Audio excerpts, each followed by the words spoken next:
Hello, welcome back. आज मैं आपको बताने जा रहा हूँ एक इम्पॉर्टेंट रूल जिसका नाम है स्लैटर रूल। इस रूल के अंतर्गत हम सीखेंगे कि कैसे हम इफेक्टिव न्यूक्लियर चार्ज को कैलकुलेट कर सकते हैं।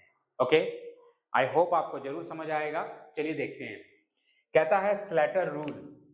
स्लैटर रूल्स एक ध्यान रखेंगे, it is approximate rule not exact rule. Okay, approximate value बताता है ये।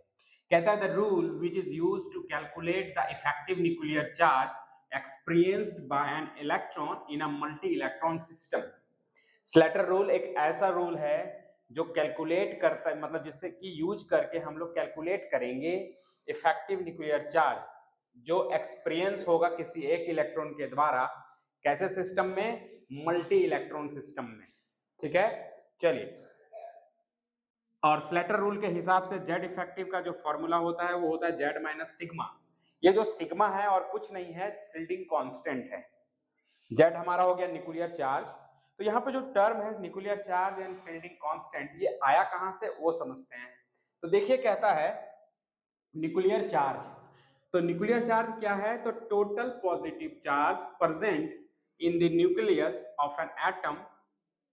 किसी भी एटम में जितने भी पॉजिटिव चार्ज हैं, तो ऑब्वियस आपको पता होगा कि न्यूक्लियस में जो पॉजिटिव चार्ज है वो किसकी वजह से है?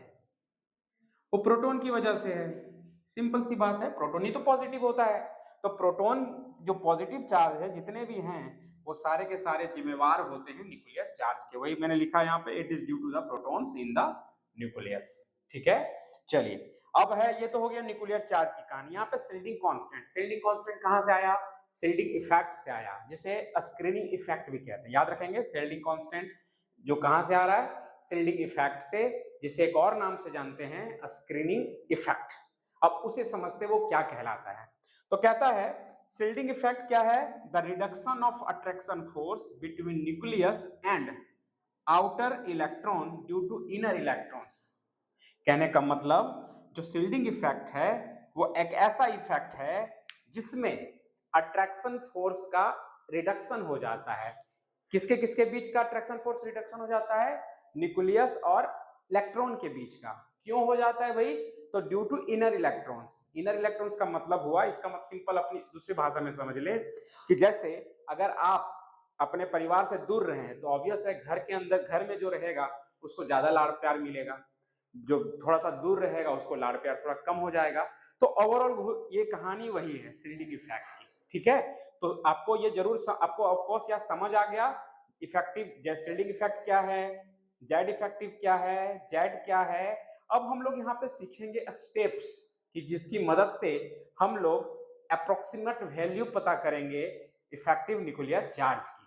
ठीक है, चलिए हम लोग एक एक करके देखते हैं कुछ पॉइंट्स को, उसकी मदद से हम लोग आराम से निकाल लेंगे इफेक्टिव न्यूक्लियर चार्ज की वैल्यू। ठीक है, चलिए यहां मैं अभी आपको बताने जा रहा हूं स्टेप्स जिसकी मदद से हम लोग जेड इफेक्टिव यानी इफेक्टिव न्यूक्लियर चार्ज को निकाल सकते हैं। ठीक है, देखिए steps follow to calculate effective nuclear charge यानी जेड इफेक्टिव। अब यहाँ पे क्या है, कुछ पॉइंट है वो जरूर याद रखिएगा, ज्यादा नहीं है, ये याद रहेगा जेड इफेक्टिव निकल जाएगा। तो कहता है फॉर एनएस और np electrons for the same shell. Same shell कहने का मतलब यहाँ पे एनएस और एनपी के लिए लगा हुआ है। यहाँ पे इसको इसको ऐसे समझिए, जैसे मान लेते हैं कि मेरे पास कोई कॉन्फ़िगरेशन है इलेक्ट्रॉन की 1s2 2s2 2p3। ठीक है, तो 2p3 है, तो आपको अगर अभी कोई बोल दे कि मेरे को p का एक इलेक्ट्रॉन का चाहिए, मेरे को p का क्या चाहिए? एक इलेक्ट्रॉन का जेड इफेक्टिव बताओ। तो एक इलेक्ट्रॉन का जेड इफेक्टिव फिर कैसे निकले लगेगा? तो सिंपल है, हमको जो कहानी बनाना है 2 पर 2s2 और 1s2 पर, क्योंकि ये जो कहानी है यहाँ पर जो p1 एक इलेक्ट्रॉन जो बच गया 2p1, इसका निकालना इफेक्टिव निकलेगा। तो सारा खेल इस पर चलेगा। तो 2p पर ही बोला है तो सेम सेल। सेम सेल मतलब 2 और 2 सेम सेल हुआ, टोटल इलेक्ट्रॉन कितने हुए? 4। 4 को यहाँ पे 0.35 से गुना कर देंगे। ठीक है, और उसके बाद जो 1 बचेगा 1 के लिए 0.3 लेंगे, 0 लेंगे, और फिर यहां से निकलेगा हमारा, यानी ये जो कहानी है ये स्पेशली ये जो कैलकुलेट करके बताएगा वो बताएगा आपका शिल्डिंग कांस्टेंट की जानकारी। ठीक है, steps follow to calculate shielding constant. ध्यान रखेंगे, सॉरी यहाँ पे गलती हुई मेरे से, ये जो कैलकुलेशन है स्पेशली इसकी मदद से हम लोग निकालेंगे पहले शिल्डिंग कांस्टेंट। अब शिल्डिंग कांस्टेंट जब आ जाएगा तो ये तो आसान है निकालना, Z effective Z minus sigma, और जेड क्या है भाई आपका एटॉमिक नंबर, सिंपल तो है। ये पता चल जाएगा तो अपने आप ये पता, क्योंकि ये तो ऑलरेडी मेरे को आता है, पीरियोडिक टेबल से हम लोग निकाल लेंगे, देख लेंगे, है ना। चलिए तो ये याद रखेंगे। For n-1 cell, n-1 cell का मतलब जो इसके अंदर है उसके लिए वैल्यू कितनी है 0.85, कितनी है 0.85। n-2 सेल मतलब और अंदर चले जाएंगे तो उसके लिए कितनी वैल्यू लेंगे हम लोग, 1 लेंगे प्रत्येक इलेक्ट्रॉन की, ध्यान रखिएगा इसको। अब ये तो हो गया ns और np इलेक्ट्रॉन्स के लिए। यहाँ पे कहानी अब है फॉर nd और nf electrons, nd and nd मतलब d सबसेल में कोई इलेक्ट्रॉन है या फिर f सबसेल में कोई इलेक्ट्रॉन है, तो उसका अगर इफेक्टिव जेड इफेक्टिव पूछेगा तब कैसे निकालेंगे।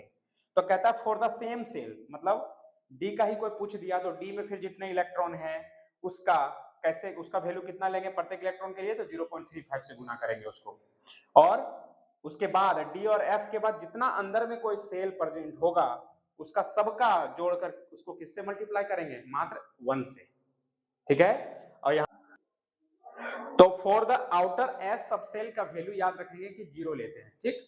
ये आपको अभी आपको लग रहा हो ना समझ आ रहा हो तो, बट मैं अभी आपको एग्जांपल बताऊंगा तो आपको जरूर समझ आएगा।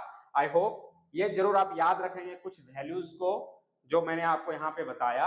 अभी मैं आपको बताऊंगा एग्जांपल जिसमें आपको जरूर समझ आएगा।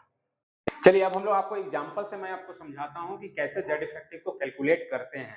और जेड इफेक्टिव को कैलकुलेट करने से पहले हम लोग को शिल्डिंग कांस्टेंट निकालना पड़ता है। मैंने जो डाटा बताया आई होप उसको आप याद रखेंगे। मैं यहाँ पे अभी आपको समझाता हूँ एग्जाम्पल की मदद से। आइए देखते हैं।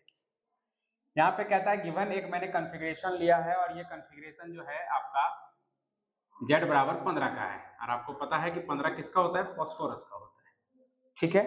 चलिए कहता है यहाँ जेड इफेक्टिव निकालना, लेकिन किसका निकालना, 1,3p इलेक्ट्रॉन का। 1,3p इलेक्ट्रॉन मतलब 3p में तो 3 इलेक्ट्रॉन है, तो 3p में 3 इलेक्ट्रॉन, तो उसका 1 इलेक्ट्रॉन का निकालना है। तो 1 इलेक्ट्रॉन का जब हमको निकालना है तो कैसे निकालेंगे, तो सॉल्यूशन है here same shell. Same shell मैंने आपको बताया था कि सेम सेल में जो भी डाटा जिसका पूछेगा उसका ही अगर सेल में और भी इलेक्ट्रॉन है तो उसकी वैल्यू लेते हैं 0.35। तो टोटल इलेक्ट्रॉन यहाँ पे 4 है, क्योंकि यहाँ पे 3 था तो 1 का पूछ रहा है, तो 2 और 2, इसका 2 और इसका 2, 1 का तो पूछ रहा है उसका तो नहीं लेंगे, तो हो गया 4, 4 को इससे गुना किए, वैल्यू हमारा 1.40। n-1 यानी इनर सेल आ गया n-1, तो ये वाली 2s2 2p6, तो 6 2 8, 8 गुने 0.85। मैंने अभी आपको बताया था इसकी वैल्यू 0.85 लेते हैं, तो उसकी गुना करके ये आ गया। n-2 सेल इसके और अंदर गए तो 1s2 2 गुने 1 बराबर 2। फिर अभी आप कहोगे कि सर 1s का एक्सेप्शन में 0.30 था, तो वो स्पेशली ये केस केवल रहेगा, मात्र इतना ही, तब वहां पे लेंगे। केवल मान लीजिए कोई आपको पूछा 1s का कॉन्फ़िगरेशन किया हुआ है 1s2 और पूछा भैया जेड इफेक्टिव बताओ, तब उस केस में इसको 0.30 लेते हैं। बट इस तरह से अगर इनर इनर करते आएगा अंदर, तब आपको वो वही कैलकुलेट करके चलना है, ठीक है।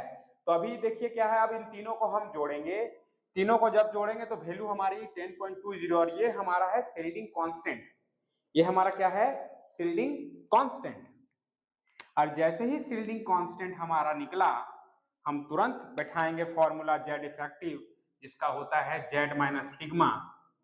ये है Z effective, Z minus sigma. और जेड माइनस सिग्मा तो जेड हमको पता है फास्फोरस का होता है 15, 15 में सिग्मा माइनस हुआ तो निकला जेड 4.80, और यही है जेड इफेक्टिव। किसका जेड इफेक्टिव, 1,3p इलेक्ट्रॉन का, फास्फोरस के 1,3p इलेक्ट्रॉन का जेड इफेक्टिव की वैल्यू कितनी है 4.80।